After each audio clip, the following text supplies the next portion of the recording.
Hi and welcome back again. इस session में हम कुछ सॉर्टिंग एल्गोरिथम्स की कंपैरिजन देखेंगे with respect to the complexity. Previous sessions तक हम different numbers of the algorithm को सॉर्टिंग टेक्निक्स पे डिस्कस कर चुके हैं।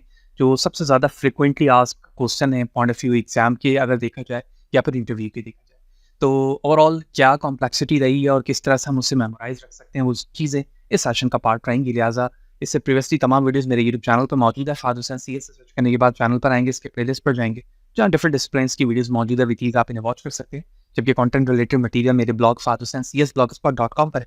तमाम मटेरियल को फ्रीली डाउनलोड करके यूज़ किया जा सकता है। तो चैनल पर करने और चैनल को सब्सक्राइब नहीं किया हुआ तो ज़रूर करें, ताकि इसी तरह की चीज़ें आपको बर वक्त आसानी के साथ सीखने को मिलती है। So as we discuss different types of the sorting techniques, जिसमें हमने देखा कि कंपैरिजन बेस्ड सॉर्टिंग टेक्निक्स थी, such that the bubble sort, selection sort, insertion sort, merge, quick, heap sort अभी हमने डिस्कस नहीं किया क्योंकि ये हम ट्री के बिहाफ पर कर रहे होते हैं। तो जैसे हम बाइनरी ट्री स्टार्ट करेंगे तो वहाँ पर हीप सॉर्ट को हम डिस्कस करेंगे कि मिनिमम हीप, मैक्सिमम हीप क्या होता है, प्रायोरिटी को क्यू को किस तरह से एक्सेस किया जाता है, तो वहाँ पर डिस्कस की जाएगी।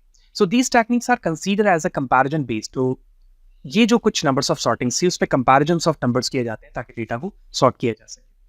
Because in these techniques the value are compared and placed into a sorted position in different phases। यानी जब हम कंपैरिजन करते हैं डेटा का तो फिर वो सॉर्टेड होने के बाद उस स्पेसिफिक पोजीशन पे प्लेस होता है जो उसकी राइट पोजीशन होती है। तो here we will see time complexity of these techniques। The complexities of this with respect to the time are bubble sort। अगर हम bubble sort को देखें तो तीनों कैटेगरी में इधर वर्स्ट हो, बेस्ट हो या एवरेज हो। big O of n square है, सिलेक्शन में same big O of n squared for the three cases। Normally हम वर्स्ट केस को कंसीडर कर रहे होते हैं और सबसे ज़्यादा इंटरव्यू में भी कंपैरिजन पे हम वर्स्ट केस से ही क्वेश्चन पूछते हैं या नॉर्मली पूछा जा रहा होता है। इंसर्शन सॉर्ट में भी worst condition big O of n square है, एवरेज भी, जबकि बेस्ट कंडीशन के लिए big O of 1 रिक्वायर्ड रहता है।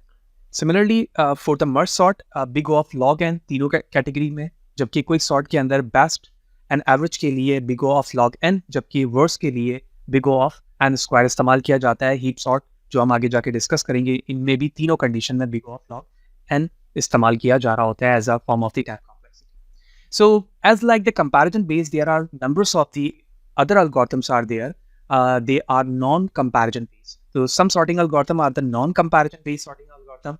Some of them are the Radix sort, bucket sort, count sort। ये हम सारी चीजें देख चुके हैं। These are the non-comparison based sorting because here two elements are not compared via the sorting। यानी इनमें दो एलिमेंट्स को हम सॉर्टिंग नहीं कर रहे होते।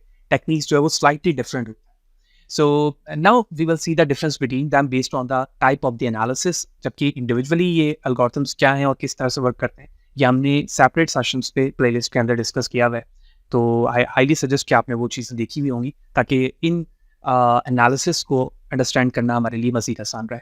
तो रेडिक्स सॉर्ट के अंदर हम देखते हैं कि big O of n k complexity तीनों कंडीशन पे रहती है, जबकि n प्लस k कॉम्प्लेक्सिटी तीनों कंडीशन पे काउंटिंग सॉर्ट के लिए है। और बकेट सॉर्ट के अंदर हम दो कंपैरिजन पे यानी बेस्ट और एवरेज के अंदर big O of n k देखते हैं, जबकि वर्स्ट कंडीशन पे ये big O of n square हो जाता है।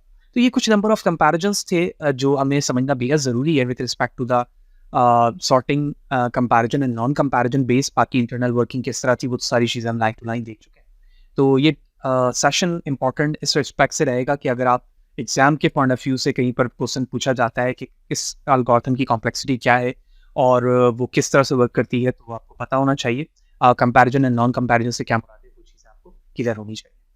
So that's all about of this session. Next session पे जाएंगे तो हम सर्चिंग स्टार्ट करेंगे। सॉर्टिंग को हम यहाँ पर एंड कर रहे हैं। लिहाजा इसी तरह से जुड़े रहें। चैनल को सब्सक्राइब नहीं किया हुआ तो ज़रूर करें ताकि इसी तरह की मोटिवेशन बरकरार रहे। हम आपके मुताबिक काम करते रहो। नेक्स्ट सेशन पे मिलते हैं। सी यू देयर।